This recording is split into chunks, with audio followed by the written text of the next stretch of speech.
Com alegria e satisfação que cumprimentamos os nossos amigos e irmãos do portal Escola Dominical, com a gloriosa paz de nosso Senhor e Salvador Jesus Cristo. Estamos dando início a mais uma pré-aula, como ficou conhecida esta ferramenta que o portal Escola Dominical deixa à disposição de todos no início da semana para melhor estudarmos a lição da Escola Bíblica Dominical. Nesse trimestre, nós estamos estudando Filipenses, a humildade de Cristo como exemplo para a igreja. E hoje iremos estudar a lição de número 5, que tem como título As Virtudes dos Salvos em Cristo. Nós estamos estudando a Epístola de Paulo aos Filipenses, neste lindo comentário do pastor Elianai Cabral, Sobradinho, no Distrito Federal. E vamos dar continuidade ao capítulo 2 do livro de Filipenses. Hoje nós vamos estudar os versículos 12 a 18 do capítulo 2 de Filipenses. Na lição passada, os irmãos se recordam, Paulo nos fala aquele belo exemplo de Cristo Jesus, da humilhação de Cristo, como ele se esvaziou da sua glória e foi obediente até a morte e morte de cruz. É exatamente depois de dar o exemplo de Cristo que Paulo fala a respeito do significado da nossa salvação. Depois de ele ter apresentado o caminho que Cristo fez, da glória até a cruz, até a morte, e depois da ressurreição novamente até a glória, que é o caminho que está destinado a todo cristão deve seguir o exemplo de Cristo, seguir as pisadas de Cristo.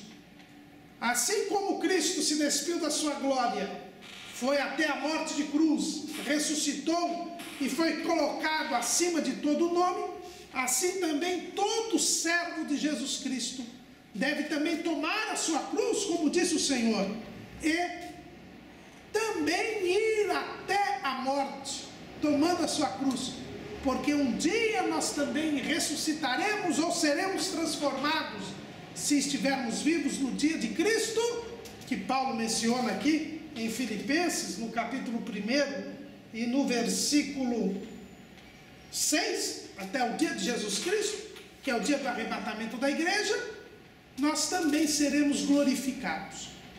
Mas depois de ter dado o exemplo de Jesus Cristo, o apóstolo Paulo, ainda escrevendo aos Filipenses, ele começa o versículo 12 dizendo assim: de sorte que, meus amados, assim como sempre obedecestes, não só na minha presença, mas muito mais agora na minha ausência, assim também operai a vossa salvação com temor e tremor.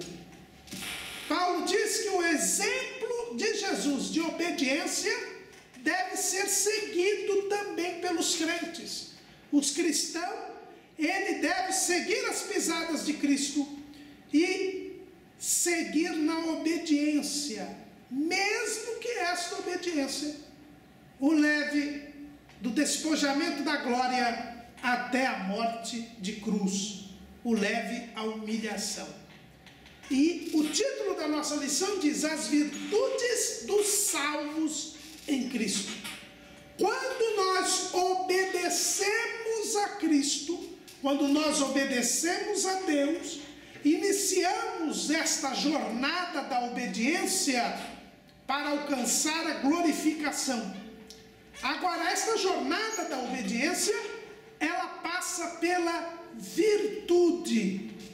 É por isso que o título da nossa lição é As Virtudes dos Salvos em Cristo. A salvação, ela é um novo nascimento. Nós nascemos de novo, morremos para o mundo, passamos a viver para Deus, porque nós cremos em Jesus, e a fé que vem de Deus, operada pela palavra, ela nos traz uma vida nova em Cristo Jesus. E aí nós temos que trilhar o caminho da obediência. Mas quando nós somos salvos, quando nós adquirimos a salvação em Cristo Jesus, nós recebemos virtudes.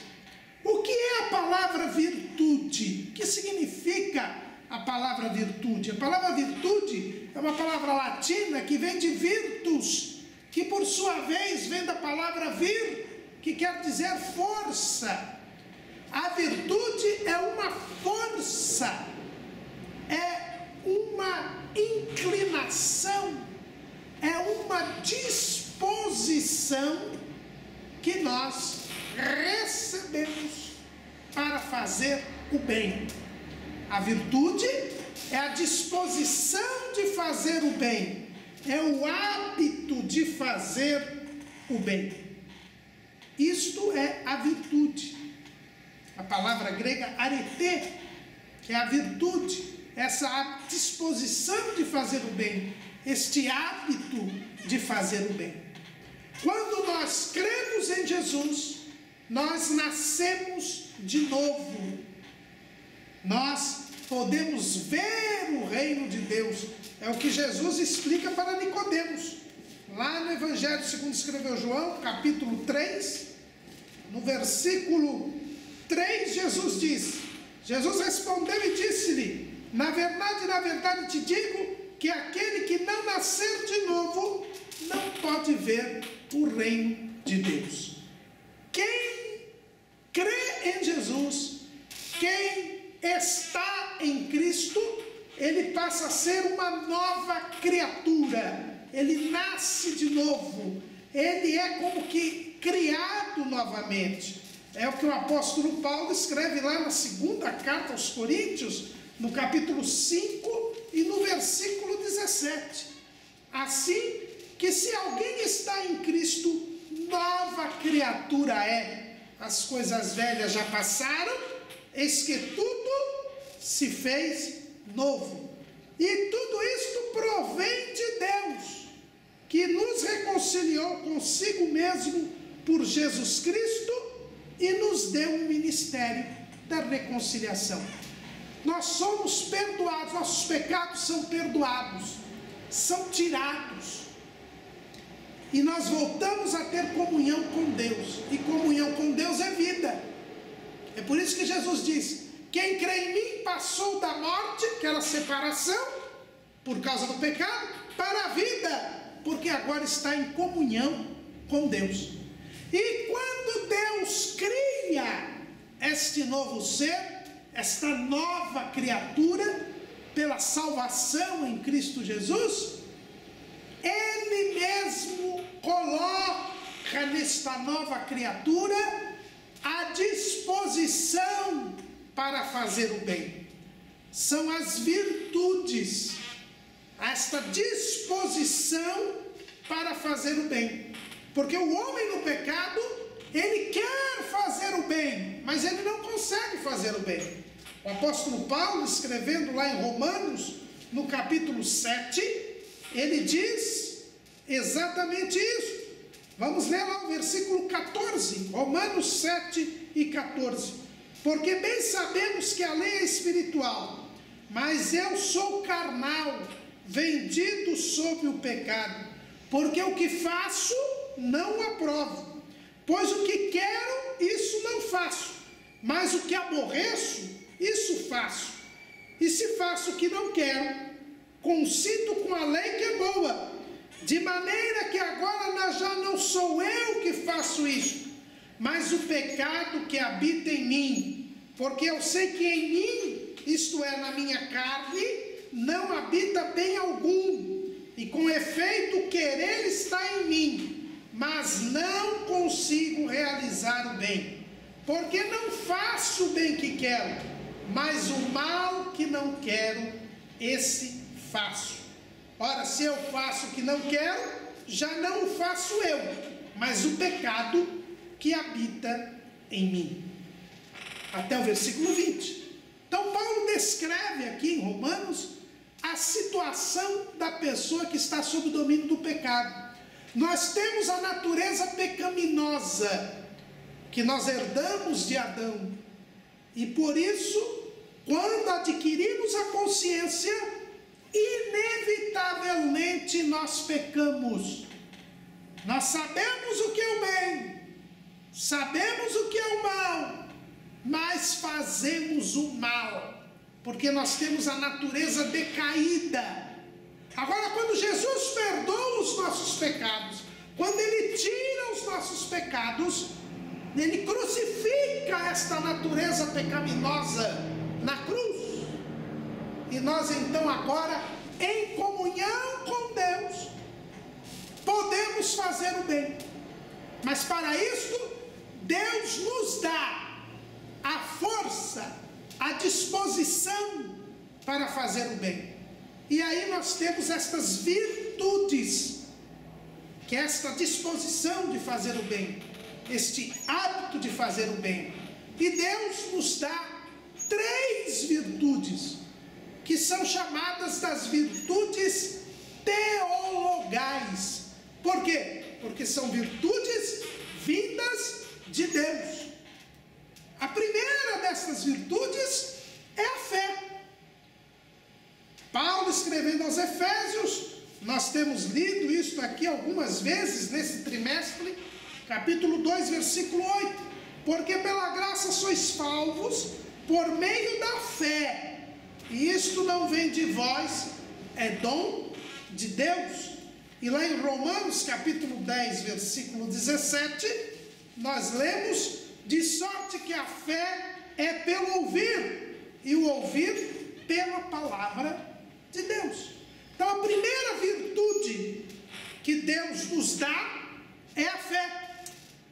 A fé é uma virtude, é uma disposição que Deus nos dá para nós confiarmos nele, e é pela confiança nele que nós fazemos o bem.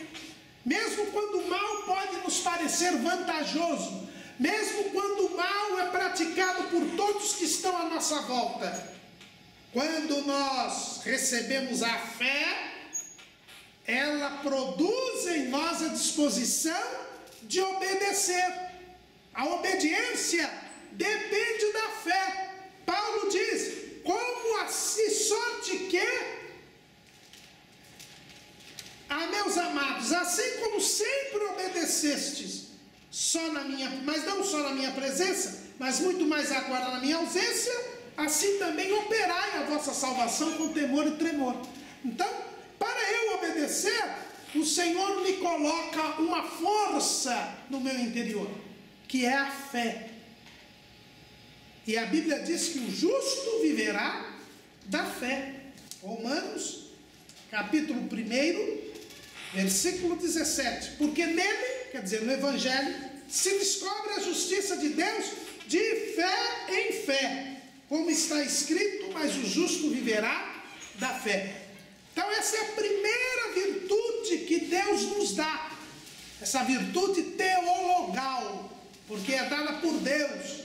Deus nos dá uma disposição, uma força de confiarmos nele, de crermos nele, e por isso nós obedecemos. Para que nós sejamos vitoriosos, como foi Jesus, nós precisamos obedecer. E para obedecer, em primeiro lugar eu preciso crer. Mas essa fé não vem de mim, esta fé é dada por Deus. Então a primeira virtude que nos dá é a fé. Irmão Canamuru, como é que o senhor sabe que é a primeira virtude? Porque Paulo escreve aos Romanos, no capítulo 5. Ele diz assim: sendo, pois, justificados pela fé, temos paz com Deus por nosso Senhor Jesus Cristo. É a fé que nos dá a comunhão com Deus, que inicia essa nova vida. É a fé que nos transforma em nova criatura. E diz Paulo ainda: pelo qual temos entrada pela fé a esta graça. Então, a fé é que nos dá entrada na graça, entrada nesta nova vida, entrada nesta vida espiritual.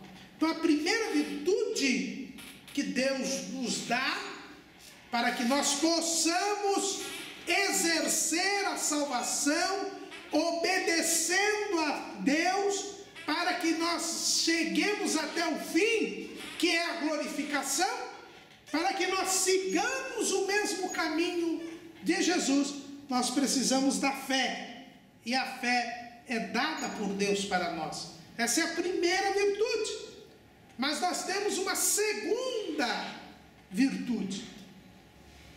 Continuando, lendo aqui em Romanos, diz assim: a qual temos entrada pela fé a esta graça, na qual estamos firmes e nos gloriamos na esperança da glória de Deus. A esperança é a segunda virtude que Deus nos dá. Sem a esperança, eu não obedeceria a Cristo. Paulo diz para os filipenses obedecerem a Cristo, mas eles só podem obedecer se houver uma disposição para fazer o bem. A natureza pecaminosa foi crucificada, mas ainda não foi retirada, e nós precisamos de uma força para fazer o bem. A primeira disposição é a fé, é a confiança em Deus. Mas a segunda virtude que Deus nos dá é a esperança. A esperança é esperar alguma coisa. É a atitude de esperar alguma coisa. E o que é que nós esperamos? Nós estamos esperando o dia de Jesus Cristo. Paulo já disse isso na carta aos Filipenses. Nós vimos isso logo na primeira lição. Pela vossa cooperação no Evangelho, desde o primeiro dia até agora, capítulo 1, versículo 5, tendo por certo isto mesmo, que aquele que em vós começou a boa obra, a aperfeiçoará até o dia de Jesus Cristo. Nós esperamos a volta de Jesus. Nós esperamos que Jesus venha arrebatar a sua igreja. Nós esperamos, por quê? Porque Jesus prometeu. Lá no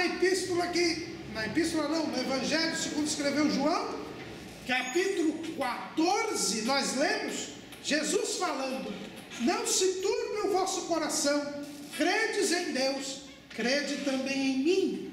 Na casa de meu pai há muitas moradas, se não fosse assim, eu vou-lo teria dito, vou preparar-vos lugar, e se eu for e vos preparar lugar, virei outra vez e vos levarei para mim mesmo, para que onde eu estiver, estejais vós também.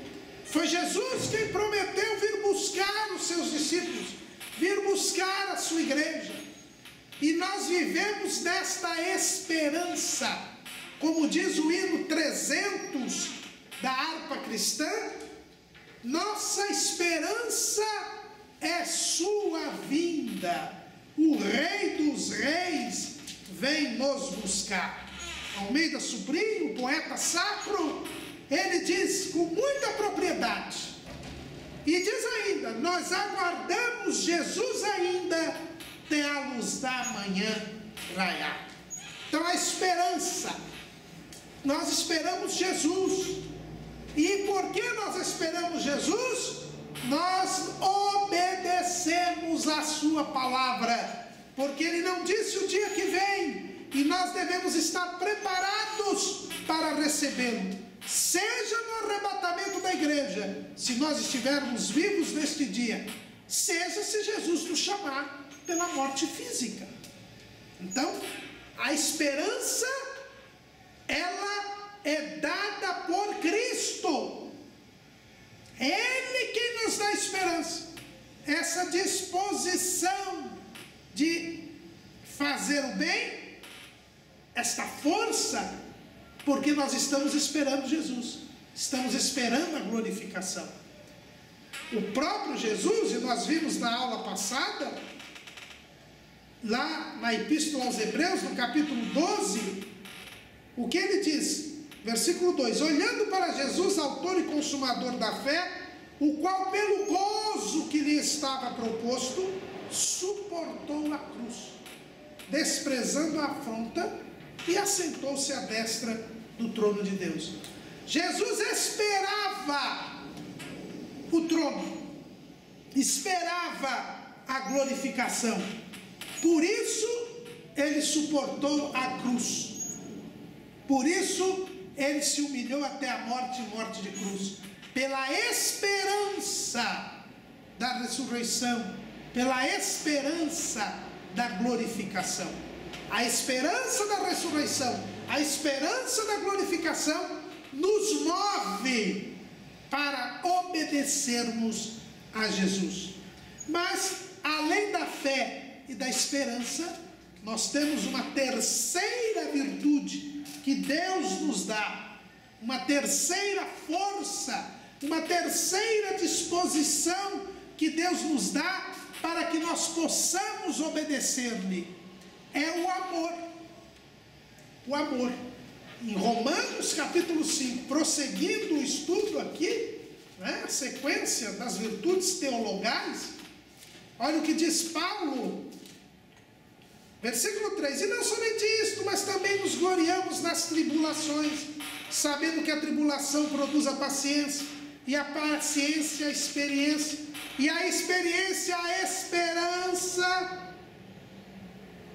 e a esperança não traz confusão, porque o amor de Deus está derramado em nossos corações pelo Espírito Santo que nos foi dado. Deus nos manda pela palavra a fé, Deus nos manda a esperança por causa da promessa de Jesus, mas Deus também derrama pelo Espírito Santo o amor dele, o amor de Deus nos nossos corações.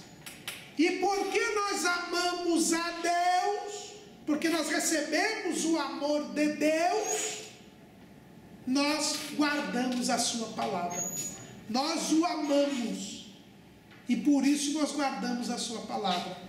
O próprio Jesus disse lá nas últimas instruções, Evangelho segundo escreveu João, capítulo 14, versículo 23, Jesus respondeu e disse-lhe: se alguém me ama, guardará a minha palavra, e meu Pai o amará, e viremos para ele, e faremos nele morada. Ou no capítulo 15, versículo 14 do Evangelho segundo João: vós sereis meus amigos, se fizerdes o que eu vos mando. Então o amor é a terceira virtude, essa terceira força, essa terceira disposição que o Espírito Santo derrama nos nossos corações. E porque recebemos o amor de Deus, o amamos, e por amá-lo, nós guardamos a sua palavra. Então a obediência que Paulo diz aqui, que é necessária para operar, para fazer funcionar a nossa salvação, ela só é possível por causa destas três virtudes: da fé, da esperança e do amor. Estas três virtudes teologais, estas três virtudes que Deus dá ao homem para que ele possa obedecer. É por isso que Paulo diz para os crentes de Filipos: olhando o exemplo de Jesus, obedeçam da mesma maneira. Mas alguém poderia dizer: Não, mas eu não posso obedecer. Jesus é Jesus. Jesus é Deus. Ele se fez homem, mas ele é Deus. É impossível que eu obedeça. Não, não é impossível. Porque Deus nos dá as ferramentas para nós obedecermos a Ele. Quais são essas ferramentas? As virtudes teologais. A fé que vem pela palavra de Deus, é dom de Deus. A esperança que vem pela promessa de Jesus, também é dada por Deus.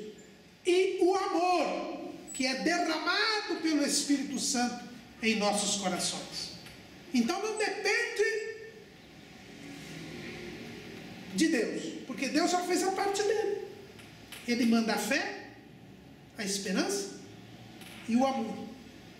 Com fé, esperança e amor, nós podemos obedecer a Cristo e fazer a nossa salvação funcionar. É isso que Paulo está dizendo aqui. Operai a vossa salvação com temor e tremor. Estas três virtudes teologais, Paulo menciona lá no capítulo do amor, na primeira epístola de Paulo aos Coríntios, capítulo 13, versículo 13. Quando Paulo diz assim: agora, pois, permanecem a fé, a esperança e a caridade. Estas três, mas a maior destas é a caridade, ou seja, o amor divino.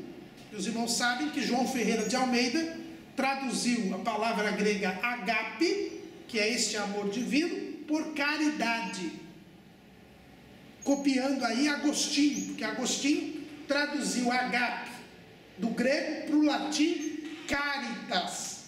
Quando ele fala do amor divino, ele sempre fala da caritas, que é a caridade. Então, quando João Ferreira de Almeida escreve aqui caridade, na versão Almeida Revista e Corrigida, está traduzindo agape, que é o amor divino. Não tem nada a ver com filantropia, com dar esmola. Essa caridade aqui é o amor. Então, Deus nos dá o necessário para que nós possamos obedecer a Cristo. Se você não obedece a Cristo, é porque não quer, não é porque não pode. Eu vejo muita gente diz assim: irmão, não sabe, a carne é fraca, eu sou um ser humano, Deus entende que eu vivo no pecado. Deus não entende que você vive no pecado, não. Porque se você foi salvo, Deus te dá a força necessária para você vencer a carne. A carne é fraca. Jesus disse: a carne é fraca, mas o Espírito, ele é forte. Por que ele é forte? Porque ele é fortificado pela fé, pela esperança e pelo amor. Então não há desculpa para pecar. Nós pecamos porque somos falhos, mas o pecado é um erro nosso, é uma falha nossa. Deus fez a sua parte, nos dando a fé, a esperança e o amor. Através da fé, da esperança e do amor, nós somos fortalecidos para prosseguirmos na jornada para o céu, para obedecermos a Deus. É por isso que Paulo manda os crentes de Filipos seguirem o exemplo de Cristo e serem obedientes, e obedientes até o fim. Por quê? Porque Deus nos deu estas forças. E através da fé, da esperança e do amor, nós vamos nos santificando. A santificação, ela é contínua e ela deve ser progressiva na vida do cristão. A santificação é o elemento, é o fator, é a etapa mais longa do processo da salvação. Quando nós somos salvos, somos perdoados, somos justificados, somos regenerados, somos convertidos, somos postos na posição de santos, somos adotados como filhos de Deus. Tudo isso acontece com a nossa salvação, no momento em que cremos em Jesus. Mas a partir daquele momento, nós precisamos viver separados do pecado. E aí é o que os teólogos chamam da santificação progressiva. Dia após dia, confiando em Deus, exercendo a fé, esperando a volta de Cristo, exercendo a esperança, e amando a Jesus, ou seja, guardando a sua palavra, cumprindo a sua vontade, nós nos distanciamos cada vez mais do pecado. E é por isso que nós nos santificamos. A santificação progressiva é o dia a dia ficando mais longe do pecado e mais próximos de Deus. É seguir a santificação. É o que o escritor aos Hebreus nos recomenda. Lá no capítulo 12 de Hebreus, no versículo 14. Seguir a paz com todos e a santificação. A santificação ela tem que ser seguida, ela tem que ser perseguida, ela tem que ser continuada. Porque sem a santificação, diz o escritor aos Hebreus, ninguém verá o Senhor. No livro do Apocalipse, no capítulo 22, versículo 11, nós temos mais uma vez o Senhor Jesus, na revelação que deu a João, a aconselhar e recomendar a santificação. Quem é injusto, faça injustiça ainda. E quem está sujo, suje-se ainda. E quem é justo, faça justiça ainda. E quem é santo, seja santificado ainda. A santificação é um processo ininterrupto e incessante. Por quê? Porque tem um alvo. E qual é este alvo, irmão Caramuru? É, primeiro, que Cristo seja formado em nós. Lá em Gálatas, capítulo 4, versículo 19, Paulo diz assim: meus filhinhos, por quem de novo sinto as dores de parto, até que Cristo seja formado em vós. Então existe um alvo a ser alcançado, que é um alvo inalcançável. É como se diz na matemática, né?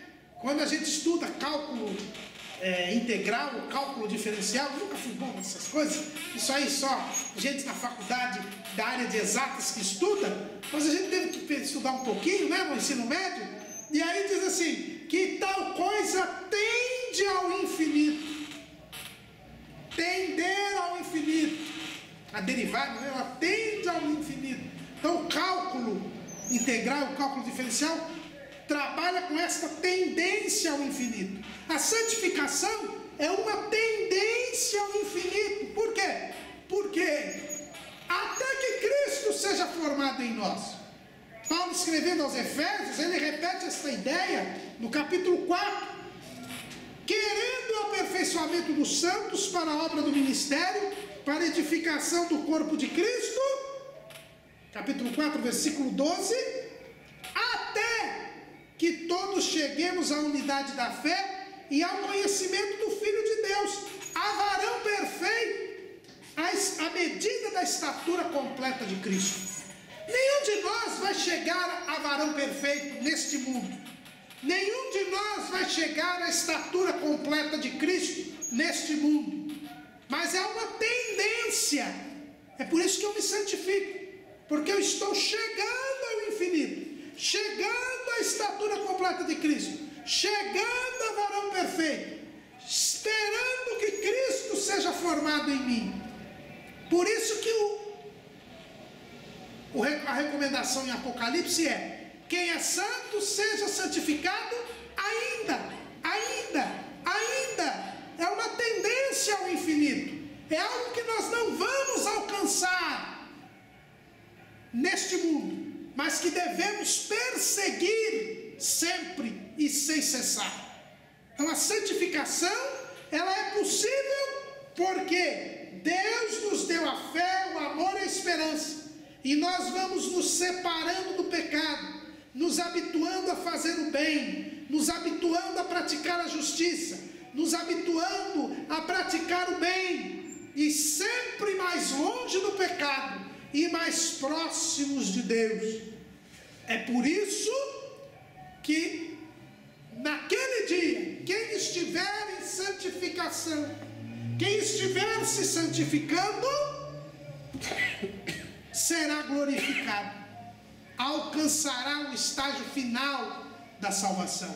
Então o que Paulo está pedindo aqui aos crentes de Filipos é que eles se santifiquem, porque não há como operar a salvação em salvação, a operar a salvação em temor e em tremor, sem que haja santificação.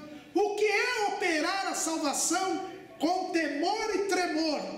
É se santificar, é viver uma vida de separação do pecado, uma vida de contínua aproximação para Deus.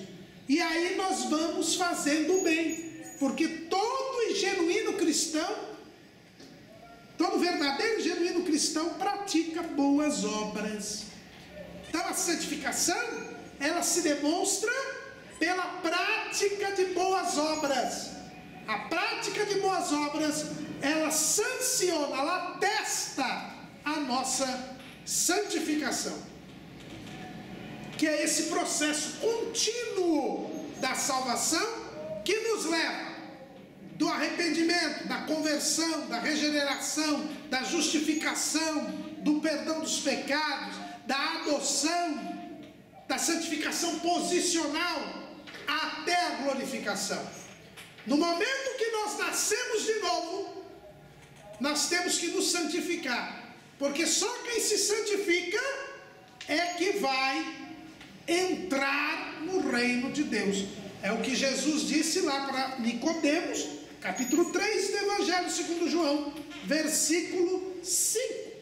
Jesus respondeu: na verdade te digo, que aquele que não nascer da água e do Espírito, não pode entrar no reino de Deus. Nascer da água e do Espírito é a santificação. Nascer da água é a palavra. E o que nós vemos em João 17:17? Jesus dizendo: santifica-os na verdade, a tua palavra é a verdade. Nascer do Espírito é a oração, porque lá em Timóteo, Paulo escreve o seguinte, lá em 1 Timóteo capítulo 4, versículo 5, porque pela palavra de Deus e pela oração é santificada. Mas nascer do Espírito também é ter temor, é ter respeito, consideração, atenção ao Senhor, ser obediente a Deus. É o que nós vemos lá em 2 Coríntios, capítulo 7. 2 Coríntios, capítulo 7, nós observamos isso. Ora, amados, pois que temos tais promessas, purifiquemo-nos de toda a imundícia da carne e do Espírito, aperfeiçoando a santificação no temor de Deus. É por isso que Paulo fala em operar a salvação com temor e tremor. O temor aperfeiçoa a santificação. Santificação que vem pela palavra, santificação que vem pela oração, mas santificação que vem também pela participação digna na ceia do Senhor. Porque Paulo diz lá em 1 Coríntios capítulo 11, versículo 27, portanto qualquer que comer este pão ou beber o cálice do Senhor indignamente, será culpado do corpo e do sangue do Senhor.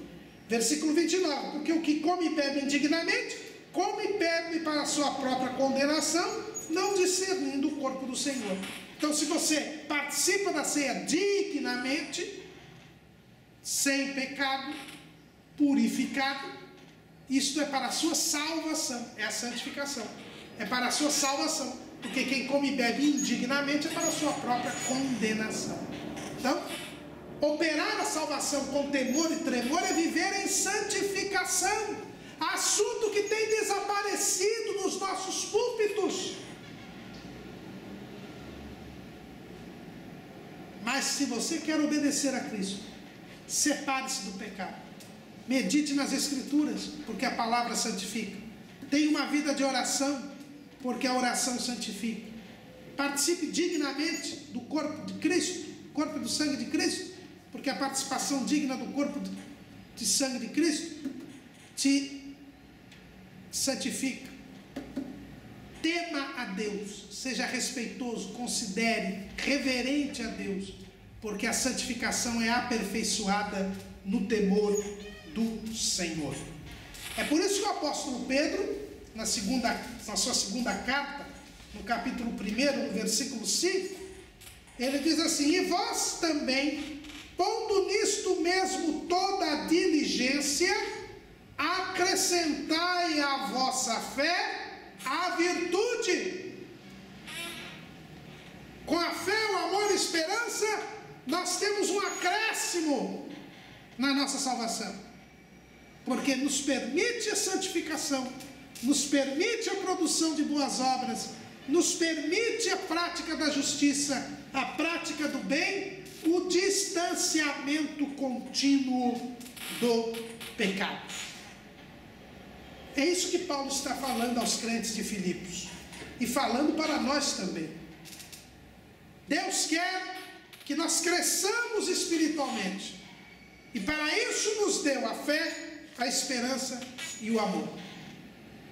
E para isso nós temos que nos santificar, porque Deus quer mudar o nosso interior. A mudança do crente é de dentro para fora. Olha o que diz o apóstolo Paulo, no versículo 13: porque Deus é o que opera em vós, tanto querer como efetuar, segundo a sua boa vontade. Irmãos, nós temos que renunciar a nós mesmos se nós queremos obedecer a Jesus. Ele tem que mandar na nossa vontade e nos nossos atos. Se Ele não domina a nossa vontade, Ele não dominará os nossos atos. E infelizmente, muitos crentes hoje até praticam bons atos e acham que pelos seus atos eles serão salvos. Mas a sua vontade, o seu eu, não está nas mãos de Deus. Deus tem que operar tanto o nosso querer como o nosso efetuar. O verdadeiro crente, ele não mais vive, mas é Cristo que vive nele. É o que Paulo disse, Gálatas 2:20: já estou crucificado com Cristo, e vivo não mais eu, mas Cristo vive em mim. E a vida que agora vivo na carne, vivo-a na fé do Filho de Deus, o qual me amou e se entregou a si mesmo por mim. Paulo diz: olha, eu já não quero mais nada, eu não tenho querer, o meu querer é o querer de Deus. Quando a minha vontade é a vontade de Deus, então realmente eu vou obedecer a Deus, eu vou fazer a vontade de Deus, eu vou crescer espiritualmente e eu irei caminhar até a glorificação. Quando Jesus, no jardim do Getsêmani, ele orou ao Senhor numa angústia muito grande, tanto que suou gotas de sangue, Jesus disse: se é possível, passa de mim este cálice, mas não se faça a minha, mas que se faça a tua vontade, Pai. Ali Jesus sacrificou a sua vontade, e por isso dali do jardim ele foi para a cruz, e da cruz para a morte, mas depois Deus o exaltou. Eu e você precisamos ter um Getsemane. Eu e você também precisamos sacrificar